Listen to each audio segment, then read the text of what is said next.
right, Jen. Woo! Returning champion. Oh my gosh. It's been a long time in the making. Thank you for having me back. ACL.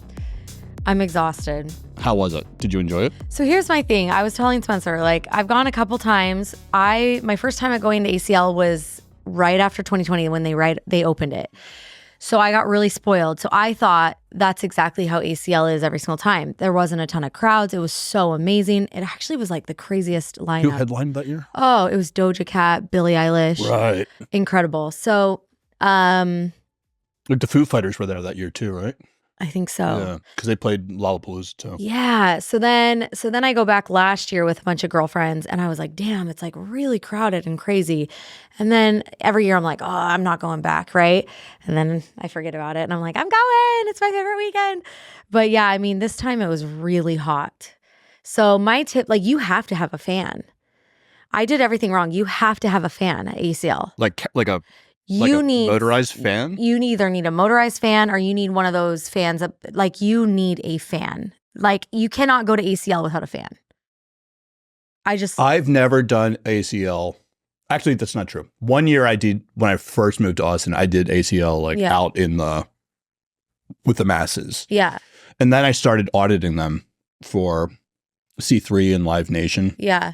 And then just through like work and network connections, I was always able to get like backstage or that's the only way to do it. It's just It's just being in that like horde of people is just not fun.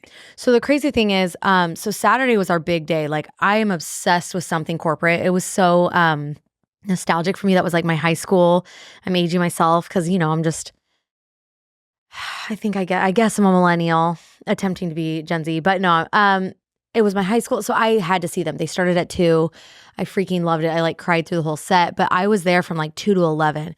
So by the time Benson Boone got on, we staked it out for like an hour and a half before because we wanted to see him. But by that time, all the people just gathered around me and I looked at my friend and I said, I think I'm going to pass out. Like, I legitimately, my fear was that before he went on, like, I was going to go down. Like, cause I was overheated. Oh, just like literally pass out. Yeah.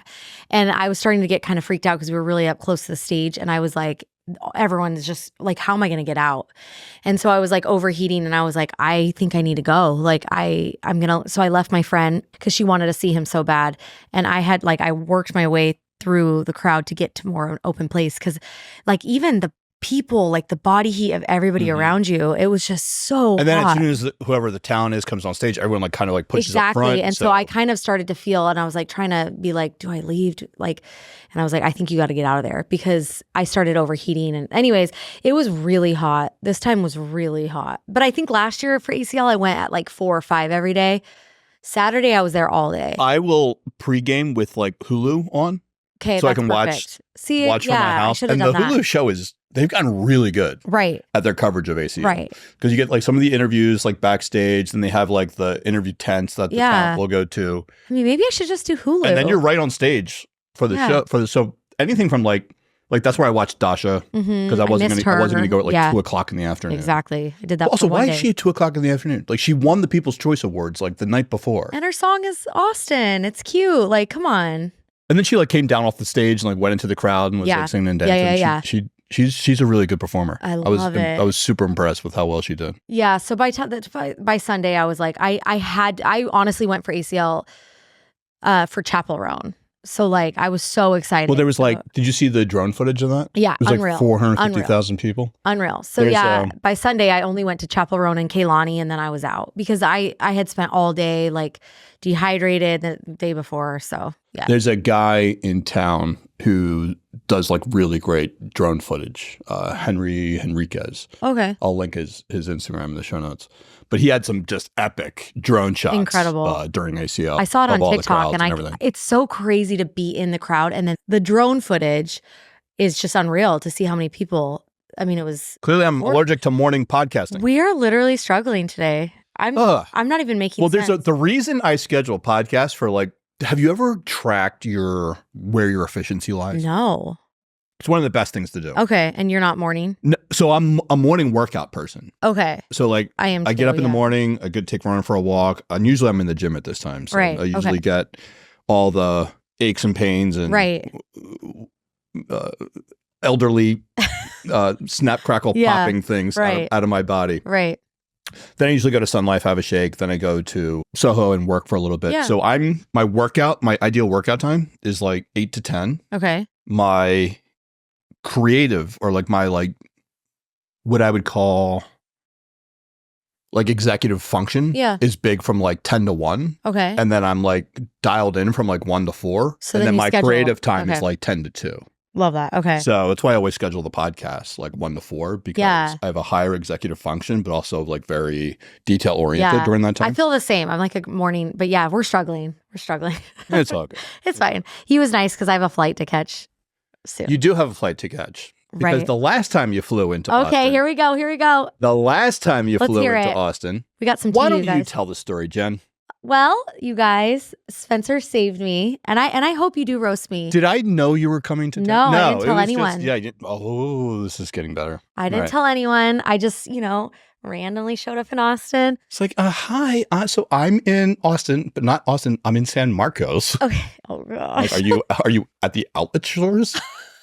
All right, here's the deal. Are you going for some discount shopping? Here's the deal. I got flown out by a guy, and that sounds bad because I'm not like that, but I got a guy wanted the Fly Me Out app?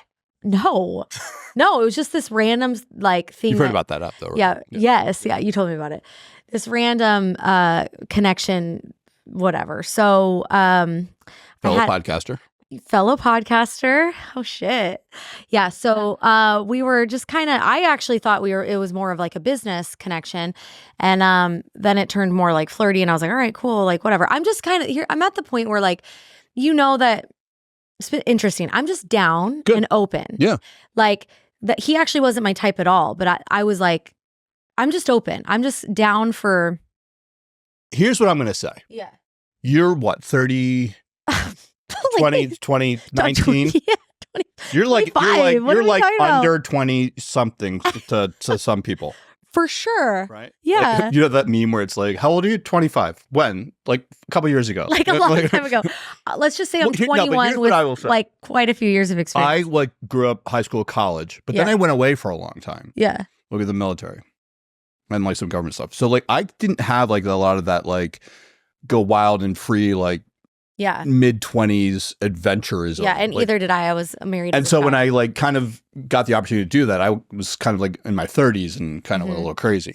But see, I haven't gotten crazy. Like, I don't know if I'm just generally maybe crazy in general. But you're like, open. You're like a fun. You are in at a point in your life where you're not saying no to a lot. Right. And I've gotten to the point where I'm just open. Like I was very rigid when I first got divorced, like all these standards. And you go, I always joke about the streets. Like once you've been out in the streets, I'm at the point where I'm just really open to whatever. Like I'm trying not to be too stringent on set your antenna to receive. Yeah. Like I'm just down for fun. I'm down for an adventure. Even if you're not my type, like I'm kind of open. Like if I like your energy, I'm open to a connection. I like this guy's energy. Mm-hmm. So I was at first and I was like, at first. So I was like, he's got great DM energy. Yeah. So anyways, he was like, we couldn't work our schedules. Like I was like, I'm coming to Austin for ACL. He's out of town. Whatever. So he called me randomly on a Thursday night. The best part is I was like literally... So I love me some weed gummies at night. But here's the thing, like if you take them, you got to go to bed. Yeah. We both know you should not do edibles with a phone in your hand. Yes. Personal experience on that for me and him. But so I'm like literally in bed, like on a gummy, a little bit out of it, right? And he called me and it was just like, hey, my trip got canceled this weekend. And I was like, oh, like, do you want to come to Vegas? And he's like, let me look at flights. And he's like, nah, like fuck it. If I'm gonna come to Vegas, I'm just gonna fly you out to Austin. I was like, okay. I was like, cool. But then he's like, can you get on a flight tomorrow? And I'm like, yeah, okay. I'm like, yeah, all right, let's do it. So, but the keyword being fly you out to Austin. That is, yes. But so the thing is, I'm like, oh man, like I'm too out of it right now to like pack. So I had to like throw shit together. Like I'm too high. Like I can't, like I have to go to bed. So I'm like, thank goodness I got a spray tan. I was like marinating in a spray tan, like high in my bed. And then I was like, oh, I guess I'm going on a flight tomorrow. Anyways, I'm down. Here's the thing though. I don't know this man, right? So I'm like, I am not staying with you, obviously. So send me where you're at and I'll get a hotel nearby. Right. Which is very smart and very safe. Yeah. And very responsible. Yeah, right. Of course. Yeah. Don't do that, guys. Don't do that. There was one time. No, if you're going to do that, that's the way to do it. Well, yeah. Like you don't put yourself in someone else's. Right, absolutely not. No.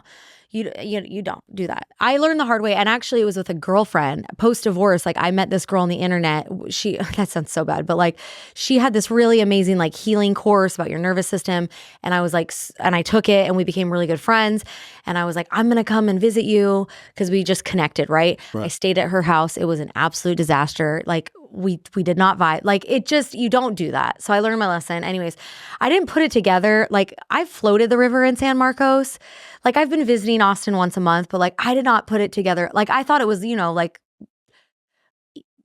just in like Terrytown, Clarksville, like I don't know, whatever. Right. So he's like, I'm in San Marcos. So I get this random ass like Marriott in San Marcos, not putting it together. Like it's a freaking hour plus outside of the city.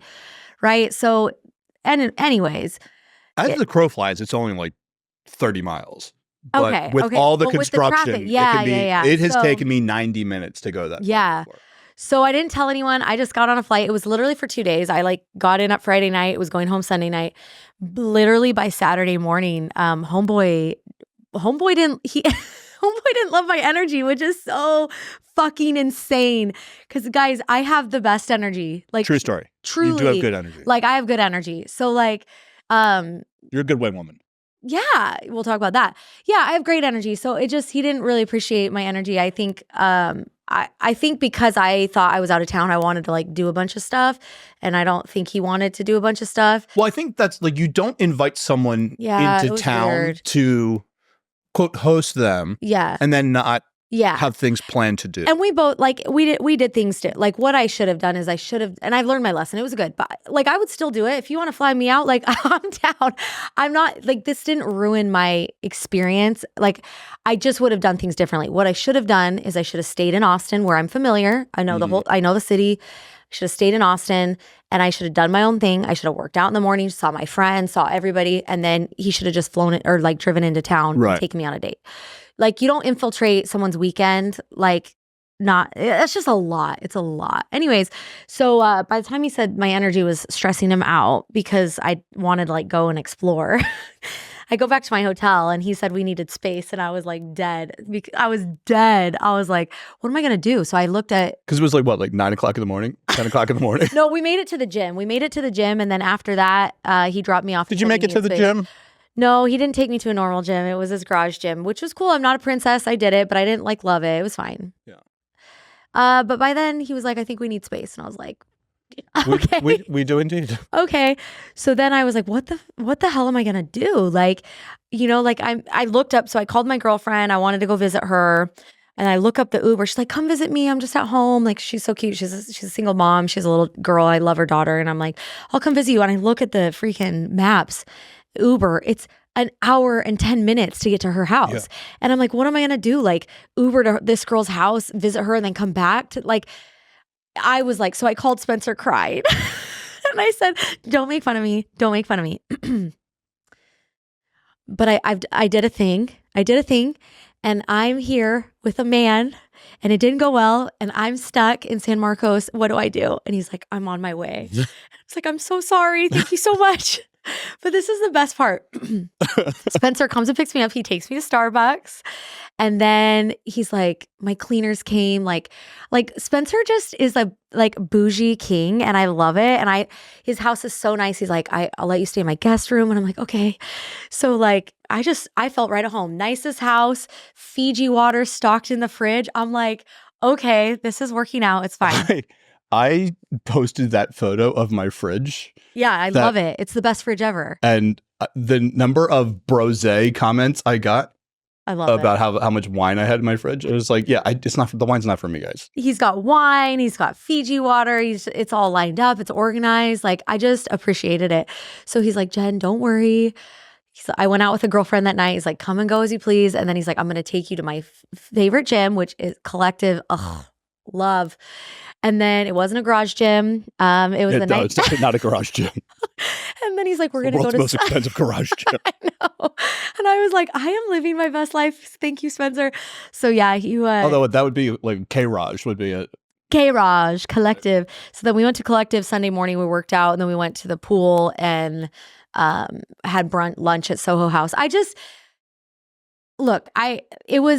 It was a funny experience we can laugh about. It was so stupid, but I will still I'm proud of myself for just being down for an adventure. What I appreciated about you or respected about you is that you were down for it, but that you did it safely. And once you saw it was Breaking Bad, you're like, get me the F out of here. Get me the F out of here. You weren't going to sit there and just sit in a bad situation. No. You at least. But here's the thing. Like, I obviously felt so comfortable because I know Austin. So it's like I had backups. Like, I had friends that could save me if it was bad, right?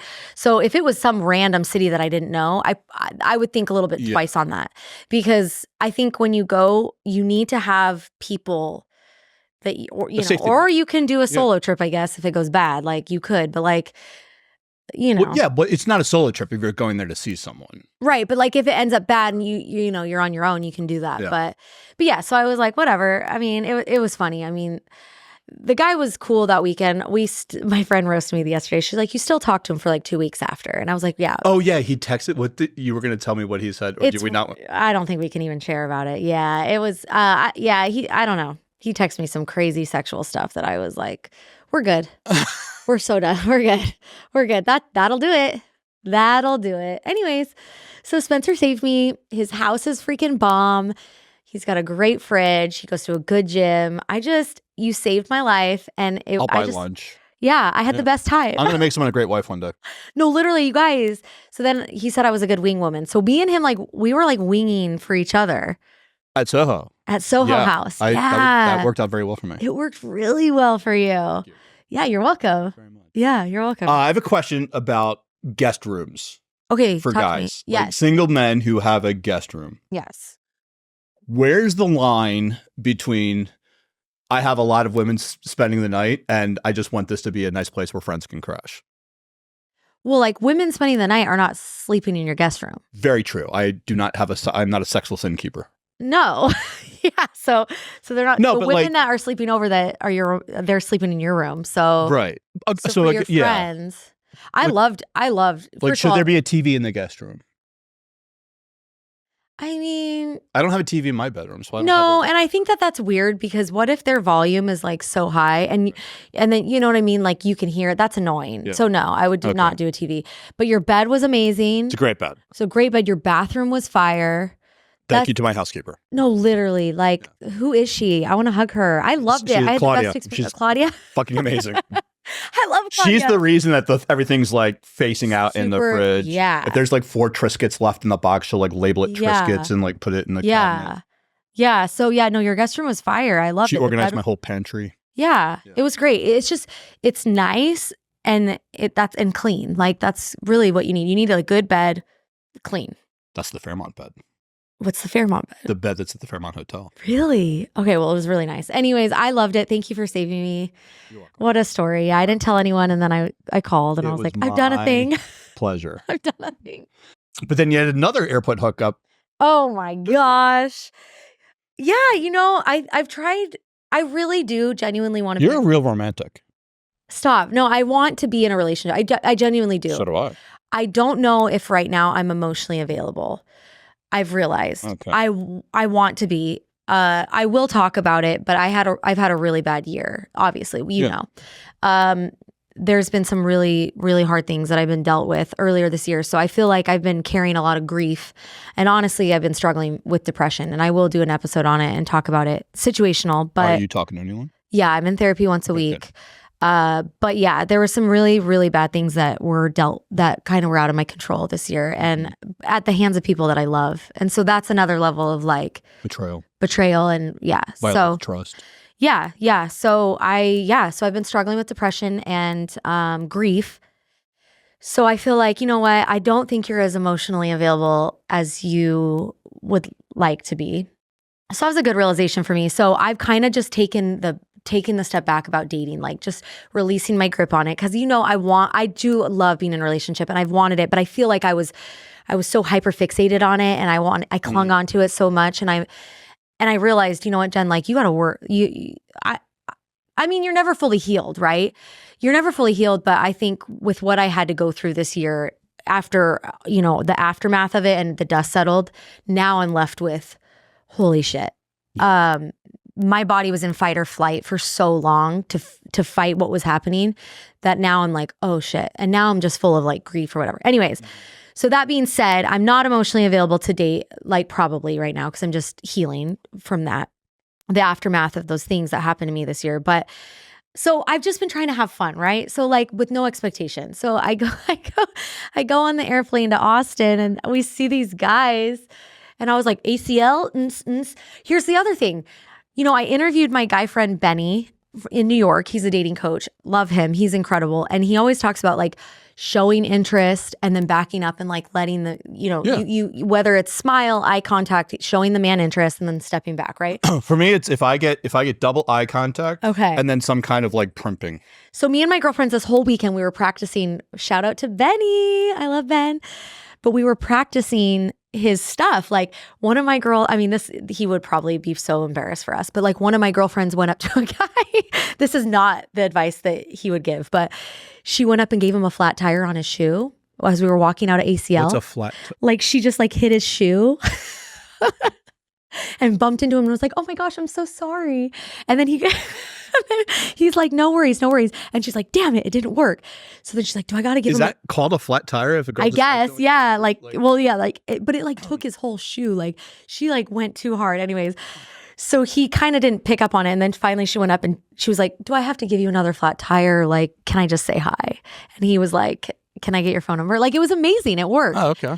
So when we were at the airport, guys are not difficult. No. If you show up, we're halfway there. Right, exactly. So we're at the airport and I just see this group of guys and I'm like, ACL? And they're like, yeah. And I'm like, cool. So, what's your, when you fly, do you fly cute? Do you fly comfortable? Do you fly hybrid? I usually never wear makeup. So like I'll have makeup on this flight because I'm doing the podcast. But typically, here's my whole routine. Oh, please. I marinate in a spray tan because that's my personality. I marinate in a spray tan the night before. And then what I'll do is I'll wake up, shower, rinse off, put a little like BB cream on or like very minimal. BB cream, right? Yeah, right. It's like a little foundation. Yeah, just a little. Right. You just got to then you get on the plane and I'm wearing workout clothes. So I'm wearing like cute like leggings. I have a cute workout top and then I'll always wear a sweatshirt or like a hat or like tennis shoes. So I'm cute, but like very basic, comfortable, no makeup. So I had no makeup on this flight. And the guys ended up sitting behind us and we just chatted with them the whole time. So it was so fun. And then when we got our bags, we just, before he got in his car, we just started making out. And I was like, oh, okay. Just a little Miss Emotionally Unavailable. Well, he was physically available. He was just like, no kiss goodbye. And I was like, oh, okay. So then we proceeded to hang out all ACL. Rather direct. Yeah, I loved it. I was like, sure. Here's the thing about me. Like, if you ask me to make out, I'll probably say yes. Yeah. So, no. Is that down to lick? Down DT? Down to DTM. I'm down to make out. I'm down to make out. Technically DTMO. If you ask me to make out, I'll probably say yes. DTK. Yeah. So, and then I hung out with him all weekend, and it was just really, really fun at ACL. So, I mean, he lives out of state, but yeah, I had the best time. Was there anything at ACL that surprised you? Did you see any shows that you're like, oh my gosh, get introduced to anyone? Teddy swims. Teddy swims. I don't know them. Holy shit. I have only listened to like about 2 songs of his. I actually had no idea what he looked like. I was so taken aback. Yeah, his vocals were unreal. He even cried during a set. Like it was amazing. He's got like a face tattoo. Yeah. Oh, he kind of looks like is it Jelly Roll? Yes. Yeah. Yes, very much so. Yeah. So I had goosebumps. Like I was so taken aback. What's he known for? Lose Control? Lose Control is definitely his The Door, famous. Bed on Fire. He does one with Millennium, which I'm obsessed with. It's called All That Really Matters. So I had known that one and Lose Control, but everything else I was blown away by. I didn't even see him on the lineup. Oh my gosh. He was unreal. And then Benson Boone was Benson's good. Amazing. And that guy's crazy. He was doing like backflips. Blink on Friday night was amazing. I only went for Blink. That was nostalgic. It was amazing. Yeah. But Teddy Swims hands down was my favorite performance. Interesting. I was shocked at how good he was. Did you stick around for Hot to Go Girl? Oh, Chappell Roan. Oh my gosh. Yeah. I mean, that's kind of the whole. I think she broke the record for. She's incredible. Number of people. Yeah. She was amazing. That was so fun. That's kind of the whole reason I wanted to go. There was a drone shot. Yeah. Of all the people that were there. And it was like, no one was at any other stage. It was all for her. And they were all doing not the YMCA, but whatever the Hot to Go. Yeah. So that's a thing? Yeah. HOTTOG. I can't do it, but but everyone was doing it. Yeah. Yeah, like it was like 450,000 people singing HOTT. What's wild to me is there were lots of kids, and I get it. Like me and my kids will listen. Hold on, but listen. Yeah, me and my kids will listen to Hot to Go, but there is no other song that children should be listening to. I'm not so sure that ACL is somewhere that children should be. There's kids everywhere at ACL. I know, and I'm not. Would you take your kids to ACL? I would take my kids to ACL if it wasn't as crowded. I'm just thinking in terms of unless you got like VIP and you could sit fine, we're back. Apologies for the sneeze break. We're gonna see if we can't fix these allergies with a little keto IQ. I love it. Have you ever taken one of these before? No, but I see Khalil talk about it a lot. They do not taste great. They don't? No. Well, do you just plug your nose and just take a shot? They work really well. All right, perfect. It just gives you energy? Yeah, it's ketone. See, he offered me one, but I have an addiction to Zip Fizz. Sorry to the crew that I just hit in the face with just doing an IQ battle. Oh my God. You're such a dick. No. Yes. Not intentionally. I don't know how kids would be able to see. Well, I would take them. I would definitely take them. Yeah. There's a lot of drugs. Yeah. There's a lot of people who it's their first time mixing alcohol and drugs and are just out of their mind. I don't think there's a big pedophile, someone's going to kidnap your kid at ACL type of thing. But you're not. It's not Disney World. But I will say, people are on drugs and stuff, but they're not. It's not as crazy. I took my daughter to SZA. I'm not proud of it, but I took her to SZA, and I mean, there was so much weed everywhere. So I don't know. What in terms of outfits? Yeah. At ACL this year. Okay. Yeah. Not crazy. Yeah. Because in years past, there's been. I mean, there's here and is there, that even considered clothing? Yeah. To me, which don't get me wrong. Although on the flip side, it's never the women you want to be wearing that stuff. Right. Stuff. Yeah. I to be honest, I would take my kids to ACL. I don't think it's that bad. It's more of an issue for me about the crowds and if the kids could actually see. But if my kids liked an artist, I'd totally go. I guess there are outfits, but it's not. I feel like ACL is pretty mild. What do you think is an appropriate first time age for ACL? High school? No, I mean, if it wasn't crazy crowded, I would have taken my daughter. Oh, really? She's 12, yeah. Okay. Yeah, I would have taken. But would you let your daughter go by herself at 15? No. 16? I mean, a festival, that's dangerous. To me, that is alone. I don't think she'd be able to. Because I would see girls coming into Sun Life with the ACL wristbands. For sure. The Chappell Roan, who I was pretty sure teenagers. Were straight up teenagers. But I would never let my daughter, while she's in my house, she'd have to be graduated to go to a festival. There's no way. Yeah, 18 or older. There's no way. I would worry about getting drugged. There's just, that's what I was kind of. Absolutely not. But I would take my kids if I was there. Yeah. And I think it's a little different if you're taking your kids at 2:00 in the afternoon to see Dasha. There's a big versus being there at 1:00 in the morning or wait, it's over by No, what I love about ACL, Austin has a city ordinance for noise. 11. By 11, it's done. So it's great. That to me, get in, get out, and go to bed at a decent time, or go to bed by midnight. Perfect. Yeah, I don't want to stay out. What was your first show? Do you remember your first concert? Yeah, Shania Twain. Really? When I was like 6th or 7th grade. Was that like the Man Feel Like a Woman? Or yep, exactly. Was that her first big? That was my first concert. But you know who I saw when I was in high school? Pink. She came to my mall with pink hair. It was her back when Pink had yes, with the short. Her stage show was amazing. Yeah, but that's like she was like a nobody then. Yeah, you know, I loved it. Yeah, she signed my CD and everything. Yeah, when Pink first came on the scene, she was a badass. Yeah. She had like the pink crop, short hair. She had like the 6-pack abs with like the striations going on. Yeah. Yeah, she was buddy of mine. Right. Was like obsessed with her. Yeah. Yeah. I love that. Is there anyone you're looking forward to see? Because that's the one thing about festivals. Those festivals are pretty much just previews for like the stage shows. Odessa was like this too. So I saw Odessa last year and it was incredible. You see Odessa. Yeah. That was my first introduction to ACL. It was Odessa in like 2016 maybe. Okay. Because Odessa was last year and No, there were two. No, it was last year. Was it last year? Mm-hmm. Yeah. Oh, right. Because that's like why I wanted to go. Goodbye tour. Yes, that's why I went. I just saw them in Denver for their second to last show. Unreal. Yeah. But I'd never heard of them before. Okay. And then a bunch of guys that I was with were like, oh, no, we're going to go check out Odessa. And I was like, who's that? And then they brought out like the drum line and the horn. And I was like, holy shit, unreal. These guys are unbelievable. Yeah. And then I started following them. Yeah. And I was like, I would travel. I would plan a vacation around where Odessa was performing. That's how I felt about Millennium. He came to Vegas and did like a 6-hour set and he did 3 albums and I was like transformed. But do you know who I was like crazy? I didn't know who Jungle was. And I will Jungle's real good. Absolutely go and see a Jungle show. Like I will find them and I will go. It was so amazing and vibey and like I loved it. Jungle's really good. Yeah, amazing. Did they play Saturday? They played right after Benson Boone, so yes. Yeah. Okay. Yep. Yeah. They were good.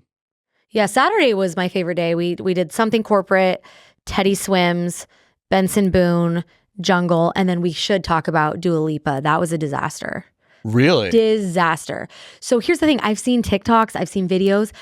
Her sound, if you were up close, amazing. Her concert was lit. If you were anywhere back, you couldn't hear a thing. Something was wrong. And then the bass from Pretty Lights was taking over. You couldn't hear anything. So we ended up leaving. But she looked hot. Oh, that sucks. But I didn't hear a word she sang. Really? Mm-hmm. So that was so disappointing. You had to be pretty up Something close. Was wrong. Yeah. Because the night before, Chris Stapleton was performing on that same stage. Yeah, because they put Chris Stapleton up against Blink. Yeah. But they were on total opposite sides. Yeah, and so we did Blink, and then Blink finished a little bit early, and Chris Stapleton was still going. So we walked over, and I could hear Chris Stapleton like so clearly from far away. So something was wrong with Dua Lipa's production. Yeah. That sucks. Yeah. That's why I always go weekend 2. I know. I will never go weekend 1 again. It was way too hot. They say it's a little better on weekend 2. Well, weekend 2, they just have all the kinks worked out. Okay. Right? Because literally they're building that stage right up until like they open the doors on Friday afternoon. Yeah. At like noon or 1 o'clock or something. And then it's always, and don't get me wrong, like they do a great job and they've done these productions a million times, but there's always kinks. Yeah. There's always new things that are getting added or taken away. And you basically have weekend 1 is kind of like the dress rehearsal. Yeah. And then they have a whole week to iron out all the kinks. Right. And then weekend 2 is usually a much smoother operation. The problem in Austin is that they keep pushing it back because it used to be in like July, and then it was like in August. No. It was just so Absolutely hot. not. So now they've like pushed it to October. And it's still freaking hot. And people are passing out everywhere. But weekend 1 historically is always really hot. And what actually is the weather? Weekend 2 is supposed to be a lot colder, I guess. Austin weather. So, no, this weekend's still going to be in the 90s. Ugh. Typically, it'll be like 90s. And the first weekend, like and then 70s. It's like 65. Yeah, like, okay. And people are like in like jackets. I would think I would rather be in a jacket than experience what I experienced. And that's the one thing about. But then your outfit can't be like, Well, that's the thing. What's funny is that like women especially like plan their outfits so much, and then it gets really cold, and then they're still out there. They're just doing it for the photos. Yeah, you do it for the gram. It's fun planning festival outfits. Is it? Oh, yeah. I love it. Yeah, me and the girls, we had a great time. You all like sharing. Yeah. What are you wearing? Yeah. Guys are wearing. I'm wearing. And ACL is not like crazy, so it's like be cute but not crazy. Like it's not like Coachella or like Yeah, I'm trying to EDC, think of like absolutely not. Stagecoach. Yeah, can get sexy. Yeah. ACL, I think it's kind of country, right? Yeah, I feel like a lot of girls wearing cowboy. That's what I was wearing. Yeah, I was wearing shorts, boots. Yeah. A cute top and a hat. Last year, I was super casual. I just wore a bodysuit, jean shorts, and Nike shoes. That's what I usually do. I just feel like bodysuit, booty shorts. Sometimes I'll go sandals or like knee-high boots. Right. If I really just want to, accentuate the calves. Yeah. Well, my feet are torn up. I wear black shirt. Yeah, black just keep it simple. And it's fine at ACL. Like you can be dressed up or you can be not. But I would say it's pretty casual for the most part. But Austin is pretty casual. Yeah. I know. That's one of the things I love about Austin. It's like there's no real dress code anywhere. I know. It's so crazy because we were meeting up our guy friends and this big group of people after, and they said, we're going to this club. And so to me, I'm from Vegas. So there's a dress code for clubs. Yeah. So I'm like, shit, like, I'm like, my feet hurt, but like, I'm like, I can't wear flats. Like but I show up. So I'm in like a black dress and like high heels and it's so casual. Yeah. I'm like, what? Yeah. But in Vegas, you can't wear jeans. You can't do anything, So I'm kind of like, well, like slacks, like shoes. Like shoes, so it is casual, but I love it. Yeah. I can literally wear what I'm wearing right now anywhere in Vegas or in Austin. Yeah. And be fine. I love that. Whether it's like, I go to Jay Carver's dressed like this. Yeah. I go to Soho House dressed like this. I go to the gym like this. That's so great. Even Jay Carver's Steakhouse? Yeah. That's great. That's great. Jay Carver's doesn't care. I mean, not that they don't care. But like you can't walk in with like a Motley Crue t-shirt. Yeah. Like, I mean, that might be frowned upon. Right. But yeah, if you're like in a this is like Good Life. Yeah. Nothing crazy. Yeah. By the way, Good Life, shout out to Good Life. No free ads. Best men's t-shirts. Really? Oh my God. They're fantastic. Okay. I love that. They've got like the thinner ones. They're like, these are like the ones that they wear on the bear. Oh, okay. They're like the thicker t-shirt. They're super comfortable. They fit me great. I love it. Looks good on you. You can wash them, dry them. They come pre-shrunk. Yeah. Right. Shout out to Good Life. Yeah, I would suggest maybe wearing, if you can wear tennis shoes. I did that last year. I was in much better shape than I am today. I wore cowgirl boots every single time with a little bit of a heel, and my feet are torn up. I do torn up. Some kind of like loafer, like what I'm wearing right now. Yeah. Or Converse All-Stars. Yeah. Like Chucks. A pair of Chucks is my go-to. I love it. I also have really flat feet, so. It's just wear something comfortable. I would say make it cute, but be more comfortable. I like it. Okay. We talked about the airport hookups. There was something going around the other day that I shared with you, and it was along the lines of when you've been divorced for so long, but how do I phrase it? Craziest fake post, aka I'm not seeing anyone, but I don't want you to know that. Things, and we've all seen this, right? It's like it'll be like the glass of whiskey and there's like a man's arm, right? And there's just like it's just like someone's pinky is in the photo or something. So this one woman on Instagram or TikTok or something went through like this would put her one leg in a pair of man's pants and put a man's shoe on, and then have it like lean across her own leg. I appreciate that for a photo. It was like, I love it. So I tend to stir the pot sometimes and just post a little like, very rarely. What's your go-to? Not that I want you to dime yourself out here.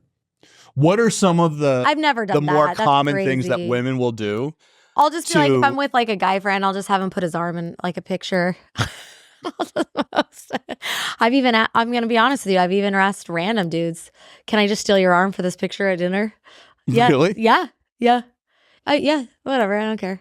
Yeah. Can you just put your hand on top of mine? I just literally, I love to just stir the pot? Yeah, a little bit. I kind of love it. Yeah.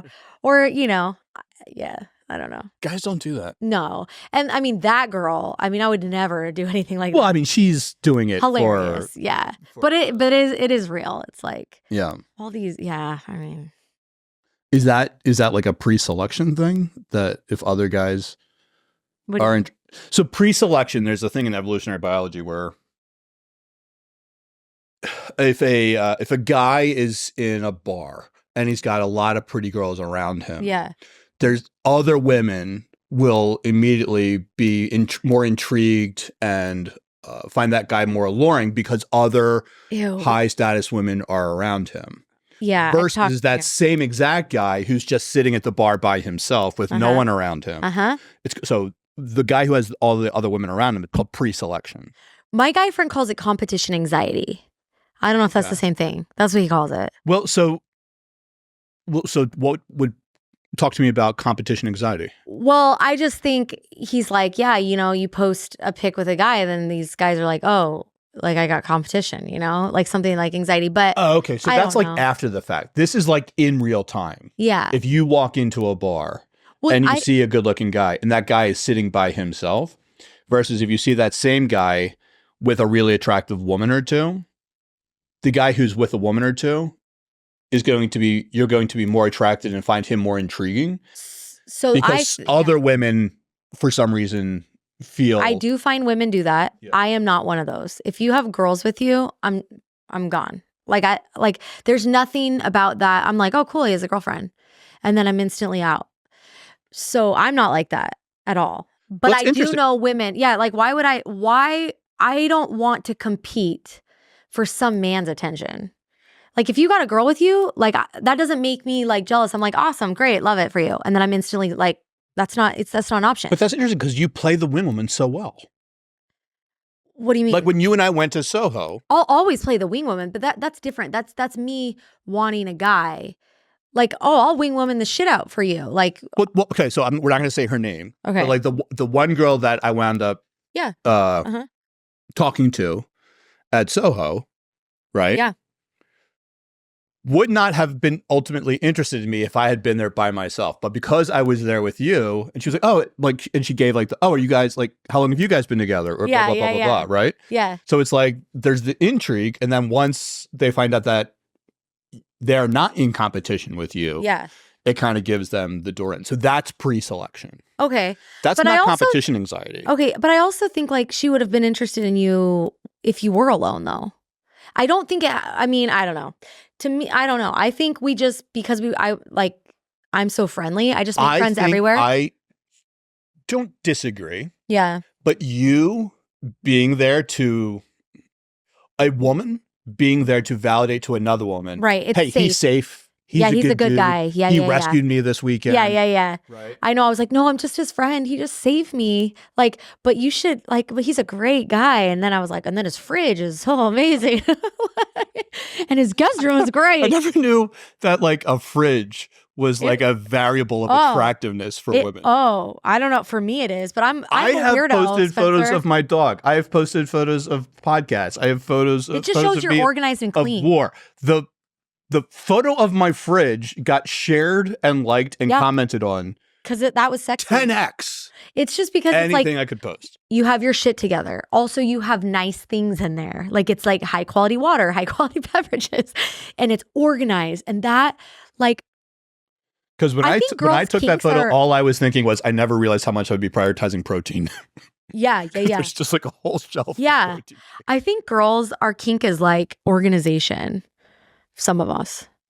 Okay. Like that turns me on. I'm like, oh, like that's perfect. But I'm a weirdo, I'm such a weirdo. I did. Hold on.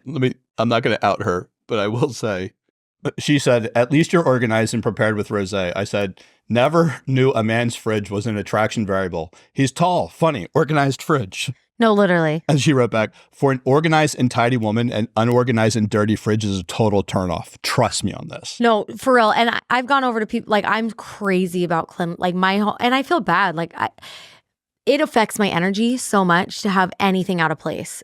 Maybe that's a little OCD. I don't know. But my kids know, like, I'm like, if I start freaking out, they just clean and it's okay. Like, I'm like, is it like their toys are everywhere or just I want it. Like, I just need it.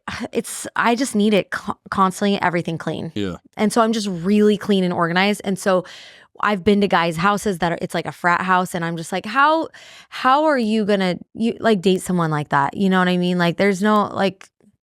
So, anyways, it's attractive because it says that you have your shit together, you're organized, you're clean. I think that's like a big. I think that's a big green flag. Yeah, but let's talk about how girls. I talked about this on a podcast that I just dropped last week. How there are women that want a guy just because he's with a girl. Yeah. That's fucked up. That's crazy. Yeah. So they're not going to go after that guy unless he's with. As soon as I date. I'm dating. Of course. I'm dating. I love that. I'm in the dating world, right? I love that. But as soon as I like start seeing someone like seriously, and I like stop responding to, I stop, inviting women to dinner or this or that, or they see a photo of me with someone, or I make some kind of overt gesture that, hey, I'm dating this particular woman. Yeah. Women come out of the fucking woodwork. I think it's gross and weird. Like, what is that triggering inside of you? It's like this. And to me, okay, here's the thing. I'm a girl's girl though. And so we were talking about it. So my brain doesn't operate like that. Like, I'm for girls. That's why when we were at the pool, like, I was like, you girls are so cute. Like, I am a hype girl. That's why I'm friends with girls. I make friends super easily with girls. You are a hype girl. Yeah. And I was like, oh my gosh, you girls are so cute. You're so beautiful. Like, that's how one girl's fucking gorgeous. They're stunning. They're gorgeous. So I'm a girl's girl, but it's so toxic, those women that do that, because it's like, what's triggering it inside of you? Like, you have to compete, like, and make validation. Yeah. And like, you have to like conquer this man and like prove that, like, what is that in you that you are like void of that would make you want to do that instead of being happy for that couple, right? It's weird to me. I don't know. Yeah. I don't know. I've seen it where it's, I think they want to know, I don't know. I've never been a woman. Can't tell you. Yeah. I don't know. Yeah. I don't even want to presume to know because I'll probably. I don't know. I just think it's weird. I don't know. I'm a girl's girl, so I just like, it's just funny how all of a sudden you weren't going after that guy until you got with someone else. Yeah. And so to me, that's just it's one of those things you don't want what you can't have. You want what you can't. You want to dominate, and you just want to prove that you can get something, and it's just weird.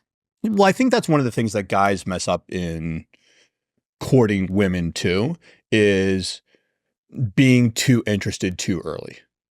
Okay. No matter, even if you are like really interested, like, no one wants to play with the toy that's always available. Right. Right. Like, don't, like, if she, like, don't be so eager to respond. Don't be so eager to, and we've talked about like the texting too much before the first date thing. But I think there's also like after the first date, like being too interested for the second date. It's just so hard because I feel like there's so much toxic stuff around, like what you should and what you shouldn't do, and the internet and TikTok, and it's like there's too much. And I want to just be authentic because I think that's the only way to play things.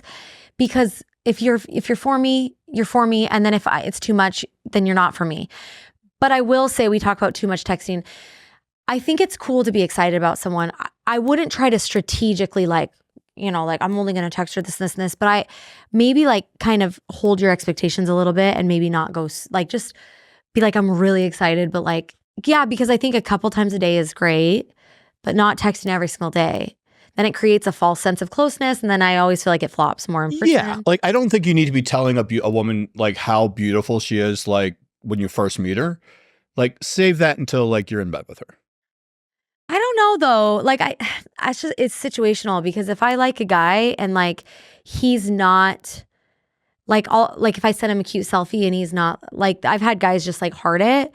I want someone to be like, you're so beautiful, like you're so pretty, or not that I need it, but like it's nice to hear it. So, but it's a delicate balance, because if you're overdoing it, then it's a turn off. And if you're not doing it, that's also a turn off, because you're like, what? I don't know. Yeah, I don't know. Yeah. There needs to be just enough. Just enough. But it is nice to hear that. But I do agree with you. Like if we've gone out, like if I've taken you out on a third date, I'm pretty interested in you. Yeah. And at that point, I'm pretty much just going to be like, hey, I'm too old to waste time. Yeah. Are you into this or not? Yeah, exactly. If you're into it, let's move forward. Yeah. And if you're not, say so.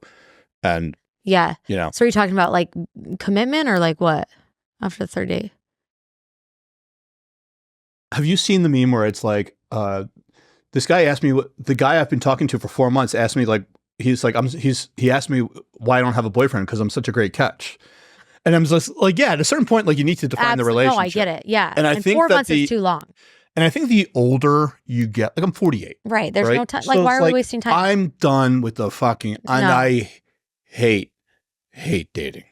I know. I hate it. I know. I have had more it's so hard. bad first dates in the last year than I have It was almost like once I healed like my own trauma and like wasn't looking for, you know, the emotionally unstable, toxic, trauma bonding, daddy issued playmate. Yeah. That the pool of acceptable applicants shrunk dramatically. Yeah.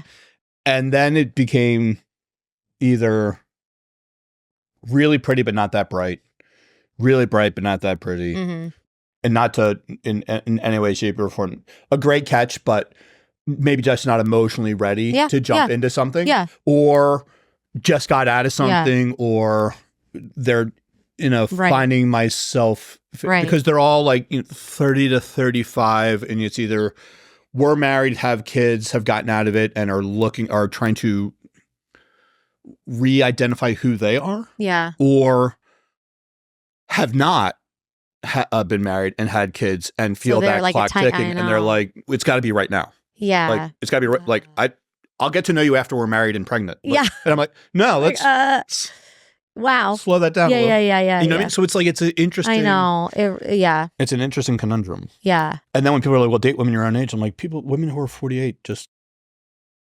I know. Hard. I like them younger too. I don't know. For me, I'm just in a really weird position with just my life. I'm 38, but I'm not 38. Like I've lived two different timelines. Like I was married as a child. I never dated. I never had my 20s. I legit thought you were like 31, 32. Oh, really? Yeah. Oh, no. Yeah, I'm 38. But I'm not. That's my government. The goddamn government.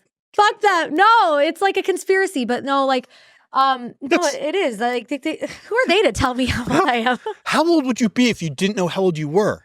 Yeah, I'd probably be like, I'd be 31, 30. What was the best year of your, like if you could stay? I loved 30 to 35. Best 5 years of my life. Really? Mm-hmm. But here's the thing that's weird about my situation is I came from a conservative religion, crazy conservative. I literally was a virgin when I got married. Whoa, spoiler. Like, yeah, like I did. Yeah, but you got married really young. Right? Super young. But but like that's wild in itself, Yeah. So then I spent a long 14 years married, and so then I got out and it's like that chapter ended. And so I am in my 30s, but mentally in this dating scene, I'm very much in my 20s. Yeah. Not that I'm going around like hoeing around. That's not what I mean, or partying. It's just I haven't dated. So like, so mentally, I feel like I'm in that new. I relate more to the people that are younger because they're experiencing the things that I'm experiencing. Right. But then I'm older and I have these kids and I have life experience. But my energy my energy is not 38. Yeah, you're I don't a professional look 38. woman. Like you've got your own business. So it's really weird. Like I'm in the very weird place where I don't fit in anywhere. What's your sweet spot for a guy right now? Well, I'll tell you what my kryptonite is, but shouldn't. 22? No. 24-year-old Abercrombie model who bartends on weekends? Yeah, you know that I've fallen for some bartenders. But no, my kryptonite is that 26, 27 range. I'm like shit. Like I'm always meeting 26. So but I'm not saying that is not appropriate for, no, I'm not saying appropriate, but like something serious, that's not serious, right? I mean, it could be, maybe. Who was the girl? Kristen Cavallari. Yeah. She was dating a guy, she's like what, like 30? She's 37. 37, and she just broke up with him, right? I know. Because he was like, he needs life experience. I was like, so where is a guy who's 26? Right, you're out of college, maybe out of grad school. Yeah, but they're not. You're in the workforce, but you're still lower tier. Yeah, like 27-year-olds, are they entrepreneurs? Are they like coders? Are they tech bros? What are they? They're all the things. They're just 27. Yeah. I was in Afghanistan when I was 27. Yeah, I always find that range, and I'm like every single time I'm like, damn it, like they're always 27, but they just want to have fun, like it's not serious. Yeah, exactly. That's what I'm saying. So my ideal sweet spot for something like legitimate, look, okay, the Kristen Cavallari thing works because she's rich, right? Yeah.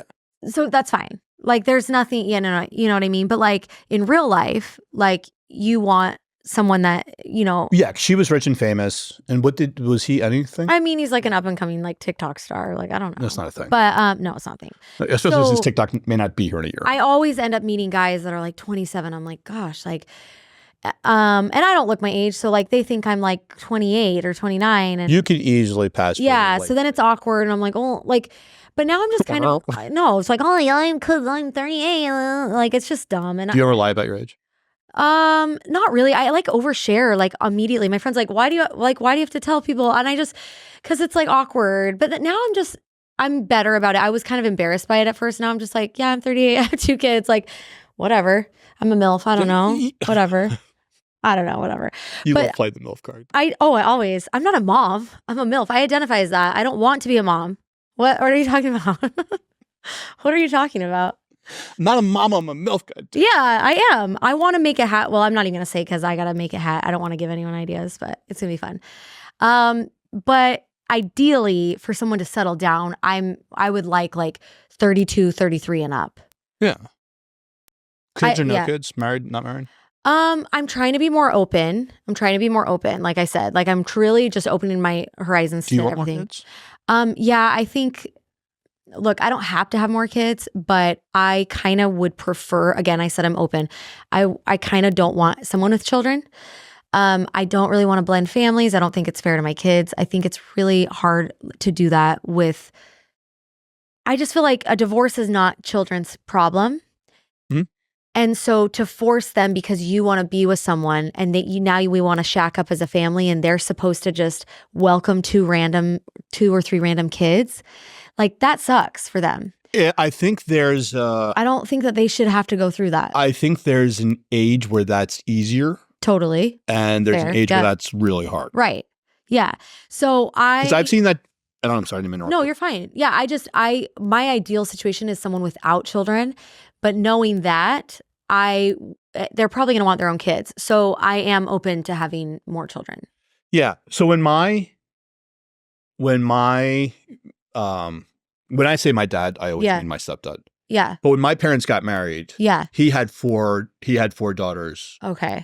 They were already older. Okay, so that works. Right, because he was 20 years older than okay. mom. Okay. So when they got married and we started living together, his daughters were already out of the house and were either married or had their own families or were doing their own thing. So, and to this day, they are my sister. We don't do the step thing, right? I love that. That's my sister, Deb, Diane, Sue, Sandra. We don't do the step thing. If you're in, you're in.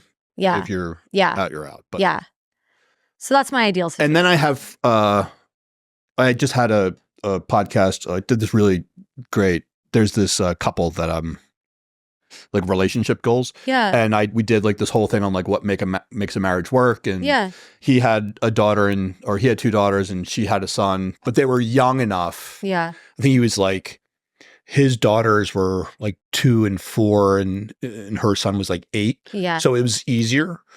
But then I have friends who it's like their kids are in high school when they got married or like middle school. And to this day, it's been contentious. Wow. Yes. It could work and it could not. Look, I'm open. If the universe was like, this is your perfect person and they have kids, okay, I'll be open. But ideally, I don't want that. I would rather have, and I know I'm a lot older to have kids, but I've never had any issues getting pregnant. I've never had any, so I don't. Yeah. I kind of go both ways. Like I spend time with like my nieces and nephew, or my nieces and my nephew, and I love them. And I'm like, man, this would be like, I think I would be a really good dad. Yeah, and I think I would love to be a dad. Yeah. But like, it's not a deal breaker for me. Yeah, you know what I mean. On the flip side, I would love to be able to do for someone, kind of like mentor. Mm-hmm. A young man whose father's not in the picture. Yeah. If I was in a relationship with a woman who had a son, but I wouldn't want to be in a dynamic where I was like, I wouldn't want to feel like I was like competing with someone's biological father.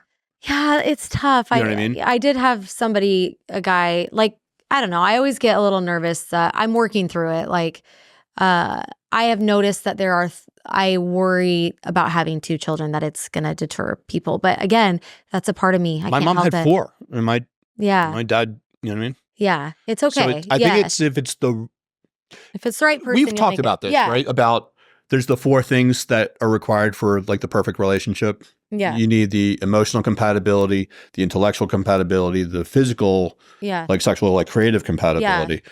And then the 4th is circumstance. Right. Like sometimes it's just the right person, the wrong time, or it's the wrong person at the right.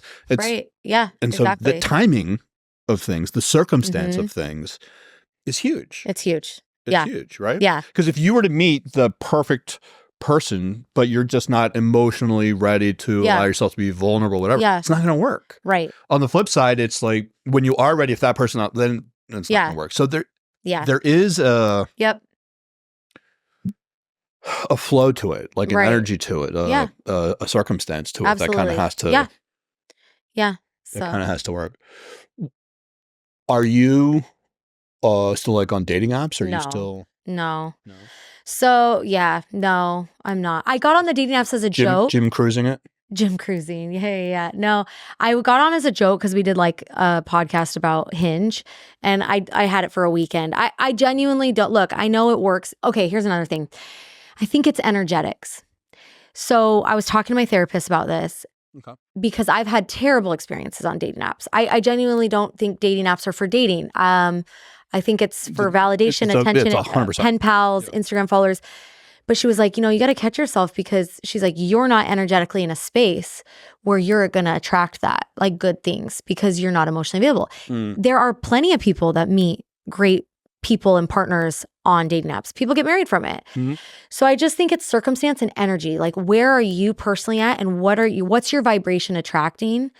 And so for me right now, really taking a step back and being like, you've been through probably the shittiest year of your life. To be quite honest, it's been harder than getting divorced. I honestly feel like I got divorced this year. I've been divorced for 2.5 years. We were amicable, and as in like now you feel free? No, I just feel like it's painful. And I don't wish divorce on anyone. And it's been the hardest thing I've ever had to go through, but we were still amicable and we were good for a good chunk of time. And I really wanted to do that for my children.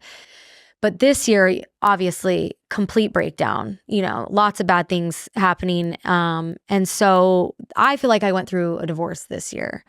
So knowing that I finally realized, after the dust settled, I was fighting, I was in fight or flight. Like, my back was against the wall. I was so scared for a lot of months, and I had to really fight for it. And then when the dust settles, I can breathe, and I'm like, holy shit, Jen, you're not okay. Yeah. And so knowing that, I should not be on any dating apps. One, I think it's really good that you are self-aware enough to recognize that. Right. So that you can. Yeah. And I genuinely don't think that I'm going to, again, I'm open. I've released the grip on things.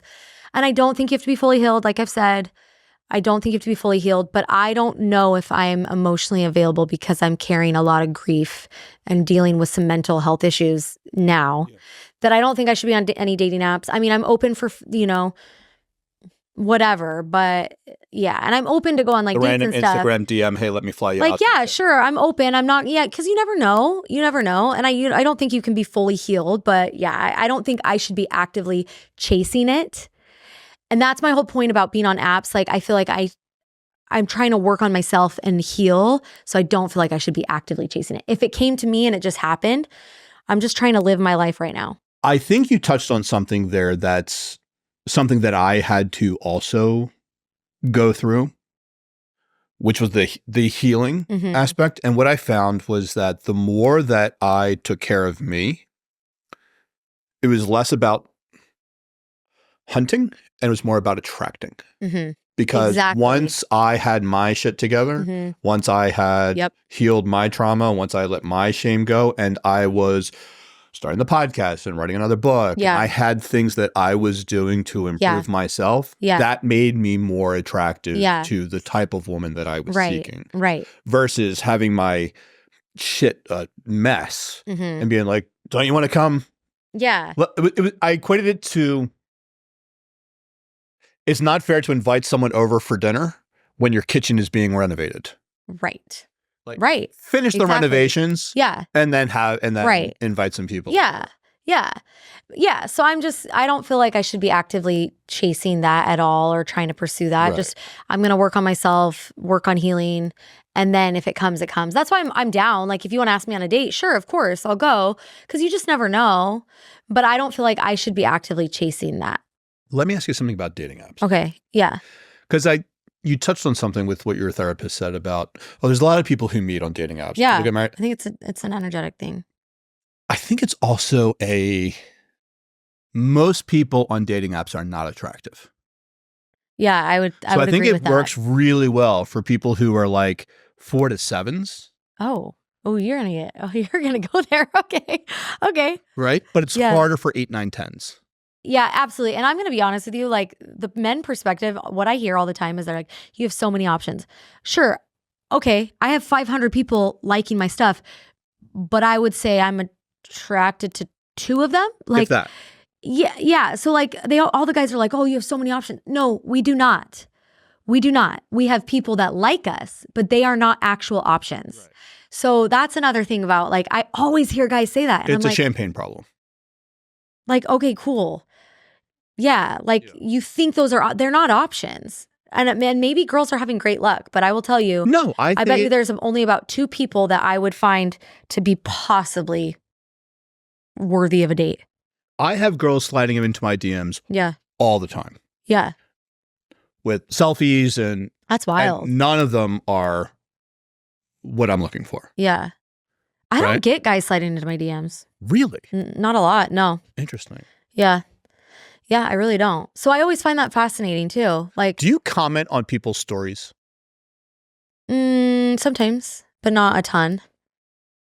No. Do you think I should be doing that? Is that why? Do you comment on people's stories? I think I do it too much. Oh, that's why you're probably, I don't know, but I always think it's funny. Like, I genuinely don't get a lot of people sliding into my DMs. I don't slide into people's DMs, but like if someone like posts like a story that's funny, but like, oh, that's funny.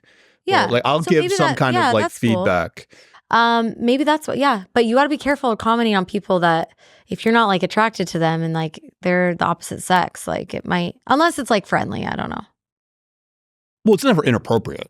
No, I'm not saying it's inappropriate. I just might give them a little like, oh, he's not. He might be interested. Yeah, vibes. No, if I'm sliding in, if I'm not sliding in, but like if I'm commenting on your stuff, you're in the friend group. Okay, so you wouldn't comment on someone that I was actually like wanted to date? No. Yes, you would. No. Not like that. Okay. If I am interested in you, I'm very much a Saturday sushi 7 p.m. Yeah, which I like. We talked about that. We talked about that with the girls at the pool that I wing woman for. But I just appreciate, it did work. Yeah. But I appreciate when a guy just takes charge. Don't ask me where I want. Like, we talked about this. Don't ask me where I want to go eat. Just pick somewhere. I'm flexible. It's cool. I just don't like sushi. Like, I'm like, that's the only thing. I know. You don't do neighborhood sushi? No. Well, we're not going there for lunch. No, we're not. Okay. Yeah, no. So I'm like, I don't know. But that's how you operate. Like, you'll just like slide into tell a girl or either text them and just be like, I don't do it cold. Like, I imagine there's a rapport first, but then it's like, I'm not going to be on the bush about it. Yeah. Just like, hey. Yeah. Like, we connected. We really winged each other real good. And then they were making fun of me because, of course, the one person I talked to at the pool was like 24. He was a child. Damn it. And you guys are all laughing in the corner. I'm like, we weren't laughing. Oh, no, the girls were. Oh, maybe we were laughing. They were like, and I'm like, no. But the sisters? Yeah, they were, and I'm like, no, I know. Of course. I think he was 27, though, in my defense. Like, sweet spot. Yeah, but not serious. Anyways, he's actually turned into a great friend. We like follow each other. Yeah. Yeah. No, I mean, there's nothing serious. Like, I'm way too old for it. Like, he was, so we're just fly friends. Him out. No, it's not like that at all. But yeah, he was really nice. How's work going? Work's good. I think we're in a really weird place. Luckily, okay, so doing hair is really hard during an election. Really? I'm really sensitive. I'm a very sensitive person. I care deeply about things. I care deeply about people. You'll never know my political stance. I don't post anything. But typically I give the impression that I'm something that I'm maybe not because of my conservative background. I don't know. Anyway, people think you're more liberal than you are, or they think you're more conservative than you are? They think I'm more conservative than I am. Interesting. Yeah. So is it because of the MAGA hat you're wearing while you're doing hair? Oh, I would never. No, yeah. Oh, that says ciao. Sorry. Ciao, baby. Ciao, baby. Ciao, bella. I am just really sensitive. And so during COVID in 2020, it almost made me quit hair. I'm not joking. Just because people are just venting. People are nasty. Yeah. Here's the thing, like, no one is going to change my opinion. My opinion is formed by my personal experiences of life. I'm not going to change your opinion because your opinion's formed on, you know what I mean? No one is changing. And so I don't understand why we discuss politics because we're all adults and we're all smart. And so unless you're unless you guys are on the same page and like-minded, then sure, talk about it because you can, but like it typically causes contention. I agree with most of what you're saying. Okay. Tell me what you don't agree with. Most people being smart. Okay, that's true. Most people are emotional. Fair. You're right. Most people are emotionally connected to an ideology that they think they believe in, but really don't know much about. Correct. Actually, I stand corrected. That's fair. Yes. And I personally enjoy very much intelligent debate with people who disagree with me. Okay. Yeah. That's how I learn. Well, and it's how you learn, and it's how you also, it's weird to be around people that are the exact same as you. Yes. There are some really Obama, for example, was a really great messenger. Yep. He was really great at being an elder statesman. He was really great at making you feel like you were part of something bigger than yourself. Right. But I did not agree with his policies. With a lot of his policies. Yeah. Trump is a horrible messenger. Yeah. Right? And just can't get out of his own way. Yeah. But policy-wise, if you are a college-educated veteran business owner, it's going to work for you. He was fantastic. Yeah. And so people will always, I kind of like want to write this book that's about like the 10 things I learned about life that I learned from training my dog. Yeah. Which is basically that like dogs will always act in their own self-interest first. And to the point, like when I tell Ronan to come, he's going to come because he knows that one, he has a job to do, that job is rewarded with love and affection and care and tenderness. But like if Ronan thought that I was going to in any way like hurt him or he wouldn't come to me. Right. Right. Or Ronan, like we have a symbiotic relationship. There are things he does that annoys me. I'm sure there are things that I do that annoys him, but by and large, we are a partnership that is allowed to succeed. Yeah. People think that the world should be this like way that like a lot of people think that the American government is to serve the people. Right. They're operating out of their own self-interest. It's not. The government's job is to ensure the certainty and the survival of the government. Yeah. Period. Yeah. The fact that we were taught in like some 7th grade civics class that like the government is going to is there of the people, for the people, by the people. It's like, no, that was the Declaration of Independence. Right. That was what we used to get away from Britain. Yes. The Constitution does not say we of and for. Yeah. And when it comes to immigration, or when it comes to taxes, or when it comes to Social Security, or when it comes to healthcare, or when it comes to mental health, most people have a concept that they want to cling to, but they really couldn't defend it. Yeah, because they're just not smart about it. And that's just look at.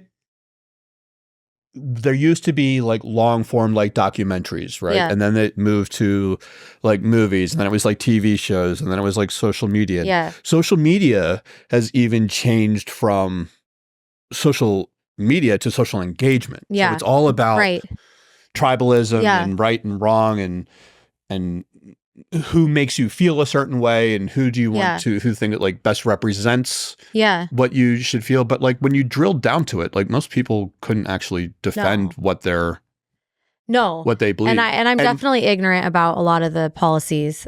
I don't know if I should even talk about how I feel. Churchill had a great quote, which was basically like the number one argument against American democracy is a 5-minute conversation with the average voter. Right. Yeah. Because his other great quote was that like Americans will always do the right thing after they've exhausted all other possible options. Yeah. Yeah. And I think the other thing that people kind of mess up with politics is that, oh, you're pro-gun, then you're also probably this, and this. Yeah. Which are probably like not true. Like you can be pro-gun and be pro-choice. You can be pro-military, but like I think the best way I ever heard it described was with my family, I'm a communist.